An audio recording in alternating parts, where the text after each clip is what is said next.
মুসলমান না বোন বাবাজি আমার কথা কোন দিনটা বলবেন। কুতুবুদ্দিন মধ্যে কাকি ইন্তেকাল করে গেলেন। মানুষজন যারা যা পড়ার জন্য জমাইলে লম্বা টাইম পার হয়ে যাচ্ছে, কিন্তু জানাজার জন্য কোন ইমাম দাঁড়ায় যায় না। মানুষজন একজন আরেকজন চেহারা দিকে তাকাতাই করে, কে জানাজা পড়াবে, কে জানাজা পড়াবে। কথা বলে ঠিক নেবে ঠিক। এই মুহূর্তের ভিতরেও কিছু সংখ্যক লোকজন বাড়ি থেকে রওনা শুরু করিয়া দিল। যার যার গন্তব্যের রওনা করে ছেড়ে দিল। মানুষজন একজন আরেকজনকে দেখা দেখে চলিয়া যায়। যেমন আমরাও দুনিয়ার জগতের ভিতরে ভেড়ার সালে আমরা চলি। কথা বলে ঠিক নেবে ঠিক। ভেড়ার সালে চলি আমরা। ভেড়ার সালে কথাটার দাম আছে। আল্লামা কামালউদ্দিন দামির রহমতুল্লাহ একটা কিতাব লিখছেন বাবা। কিতাবের নাম কি?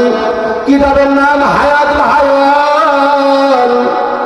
আল্লামা কামালউদ্দিন দামির রহমতুল্লাহ আলাইহি হায়াতুল হায়াওয়ান কিতাবের ভিতরে লেখা হয়, মানুষ যে দুনিয়া জগৎ বেড়ার সালে চলে, এই কথাটা তাৎপর্য গুরুত্বপূর্ণ তত্ত্ববহুল আলোচনাটা আল্লাহর বান্দা সুন্দর করে সন্নিবেশন করছেন। মারহাবা বলেন।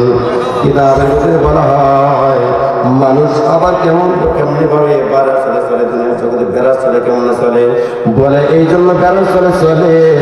বেড়াটা এমন একটা প্রাণী, এমন একটা হায়াওয়ান, এমন একটা নির্বোধ বোকা প্রাণী।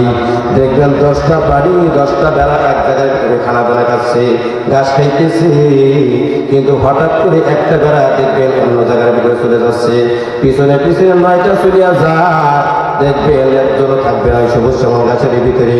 তদ্রুপভাবে ওরকম করতে করতে দেখা যাবে বেড়াটা একটু পানি খাওয়ার জন্য যাচ্ছে, আর 9 জন ঘাস খাচ্ছে, কিন্তু একটা বোকা যে পানির ভিতরে যা পড়ছে, পিছনে পিছনে আরো 9টা পানি যা পানির মধ্যে ঝাঁপ দিয়া পড়িয়া যায়।